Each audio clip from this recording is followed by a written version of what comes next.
ചാനലിന്റെ പുതിയ എപ്പിസോഡിലേക്ക് ഏവർക്കും സ്വാഗതം. അപ്പൊ ഇന്ന് നമ്മളുടെ പ്രമുഖ ഗായികയാണെന്ന് സ്വയം വിശേഷിപ്പിച്ചുകൊണ്ട് നമ്മുടെ പ്രിയപ്പെട്ട റാണി ലക്ഷ്മി ആട്ടോ നമ്മളുടെ ഇന്റർവ്യൂവിൽ നിന്ന് പങ്കെടുത്തിട്ടുണ്ട്. അപ്പോൾ മാഡം, നിങ്ങൾക്ക് ഇങ്ങനെ ആദ്യം തന്നെ ആഗ്രഹം എങ്ങനെ ഉണ്ടായിരുന്നു? ചെറുപ്പത്തിൽ തന്നെ നിങ്ങൾക്ക് വലിയ ഗായിക, വലിയ പാട്ടുകാരി ആവണം എന്നൊക്കെ ആഗ്രഹം ഉണ്ടായിരുന്നോ? എനിക്ക് കുഞ്ഞിലെ തന്നെ വലിയ അല്ല, അപ്പൊ മാതാപിതാക്കളൊക്കെ അതിന് സപ്പോർട്ടായിരുന്നോ? എന്റെ പേരൻസ് എനിക്ക് നല്ല സപ്പോർട്ടായിരുന്നു. ഞാനൊരു 2 years ആവുമ്പോൾ തന്നെ ക്ലാസിക്കൽ മ്യൂസിക് പഠിക്കാൻ പോയിട്ടുണ്ട്. നല്ല സപ്പോർട്ട് വീട്ടിൽ നിന്നൊക്കെ. പിന്നെ ഞാൻ ഈ ചെറിയ കുട്ടിയാകുമ്പോൾ തന്നെ എനിക്ക് അതിനുള്ള ഒരു ത്വര ഉണ്ടായിരുന്നു. എന്നെ നമ്മളെ ഈ കുട്ടികളെ കിടന്നിങ്ങനെ കളിക്കാൻ വേണ്ടിയിട്ട് ഹോളുകളിലൊക്കെ കിടത്തുമല്ലോ. ആ സമയത്ത് ഈ പണ്ടത്തെ റേഡിയോ ആണല്ലോ പണ്ടൊക്കെ വീടുകളിൽ. അപ്പോൾ അതിൽ നിന്നിങ്ങനെ നല്ല പാട്ടുകൾ, നമ്മുടെ യേശുദാസ് സാർ പാടിയ പാട്ടൊക്കെ ഇങ്ങനെ കേൾക്കുമ്പോൾ ഞാൻ ഒരു ഗായികയാണല്ലോ, അപ്പം ഞങ്ങൾക്ക് വേണ്ടിയിട്ട് 2 വരി, ഞങ്ങളെ വ്യൂസിനൊക്കെ വേണ്ടിയിട്ട് 2 വരി പാടുമോ? എനിക്ക് ഇപ്പോഴത്തെ ഏതെങ്കിലും ഇഷ്ടപ്പെട്ടൊരു പാട്ട് പാടിയാൽ മതി.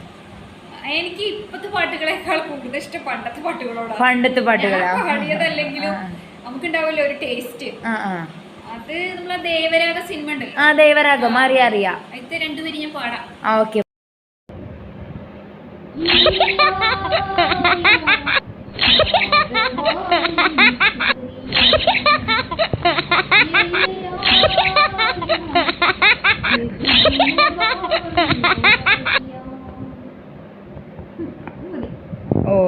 നല്ല അടിപൊളി കേട്ടോ പാട്ട്, അടിപൊളി പാട്ട്.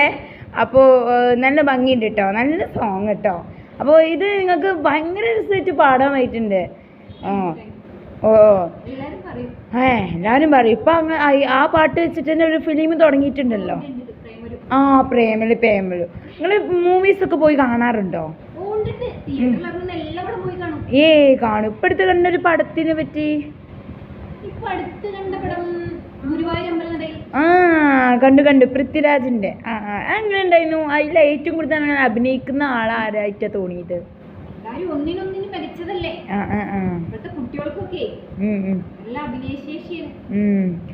അതുപോലെ തന്നെ ഞാൻ കുറച്ച് നേരമായിട്ട് ചോദിക്കാതിരിക്കുക, നീ ആനനെ എവിടെ വെച്ചതുണ്ടല്ലോ, എന്താ? എനിക്ക് ആനകളോട് ഭയങ്കര ഇഷ്ടമാണ്. ആനകളോട്? പണ്ട് ഞങ്ങളുടെ തറവാട്ടിലെ 2 ആന. എപ്പോഴും ഉണ്ടോ അവിടെ? എവിടെ ഉണ്ടോ? അവിടെ തറവാട്ടിൽ ഉണ്ടോ? പിന്നെ അതുപോലെ തന്നെ നിങ്ങളെ കഴുത്തിൽ കിടക്കുന്ന ആ ഒരു മാലല്ലേ, അത് ഭയങ്കര ഭംഗിയായി എനിക്ക് തോന്നിട്ടോ. അത് എങ്ങനെ, ആരെ വാങ്ങിത്തന്നതാ? അല്ല മാഡം, ഇപ്പോഴത്തെ ഈ പണ്ടത്തെ നടിമാരല്ലേ, അതുപോലെ ഈ ഇപ്പോഴത്തെ നടിമാരെ കുറിച്ചിട്ട് എന്താണ് നിങ്ങളുടെ ഒരു അഭിപ്രായം? നടിമാരെ കുറിച്ച് നല്ല അഭിപ്രായമാണ്. നന്നായി അഭിനയിക്കാൻ നല്ല എബിലിറ്റി ഉള്ള കുട്ടികളാണ്. നിങ്ങൾക്ക് ഇപ്പോഴത്തെ ഈ പുതിയ ആക്ടേഴ്സിൽ ഏറ്റവും ഇഷ്ടപ്പെട്ട ഒരാളാരാ തോന്നിയത്? ഏറ്റവും ഇഷ്ടപ്പെട്ടത് പറയാൻ കഴിയില്ല. ഒന്നിനൊന്ന് മെച്ചാണ്. പുതിയ കുട്ടികൾക്കൊക്കെ നന്നായിട്ട് നമ്മൾ പ്രതീക്ഷിക്കുന്നതിൽ അപ്പുറമുള്ള കഴിവുകളാണ്. അല്ല, ഇപ്പം നിങ്ങളിപ്പോൾ അടുത്ത് പോയി കണ്ടല്ലേ ഗുരുവായൂർ അമ്പല നടയിൽ എന്ന് പറഞ്ഞ മൂവി, അതിലൊരു അനശ്വരാരാജൻ എന്ന് പറഞ്ഞ നടിയില്ലേ, ആ കുട്ടീനെ കുറിച്ചിട്ട് എന്താണ് മാഡത്തിന് പറയാനുള്ളത്? നന്നായി ചെയ്തിട്ടുണ്ട്. നല്ല അഭിനയങ്ങൾ. പണ്ടത്തെ ഫിലിം ഇപ്പോഴത്തെ ഫിലിം വളരെയധികം വ്യത്യാസങ്ങളുണ്ടല്ലേ? അല്ല, നിങ്ങൾക്ക് ഇഷ്ടപ്പെട്ട പണ്ടത്തെ കുറേ മൂവീസ് ഉണ്ടല്ലോ, അതിലൊക്കെ ഇഷ്ടപ്പെട്ടൊരു നടിയും നടനും അതേപോലെ ആ മൂവി ഒക്കെ ആയിട്ടുള്ളൊരു? ഇഷ്ടമാണ്.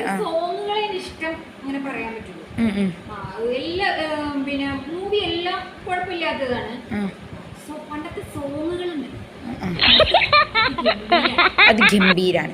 അതുപോലെ തന്നെ ഇപ്പോഴത്തെ ഇറങ്ങിയ പുതിയതായി ട്രെൻഡിങ് ആയിരിക്കുന്ന ആവേശം എന്ന മൂവിനെ കുറിച്ചിട്ട് എന്താണ് താങ്കൾക്ക് പറയാനുള്ളത്? ആവേശം മൂവിനെ കുറിച്ച് പറയുകയാണെങ്കിൽ ഗാനം ഉണ്ടല്ലോ, ഇപ്പോഴത്തെ ഗാനങ്ങൾ ഗണത്തിൽപ്പെട്ടിട്ടുള്ളതാണ്. എങ്കിലും ഇല്ലുമിനാട്ടി.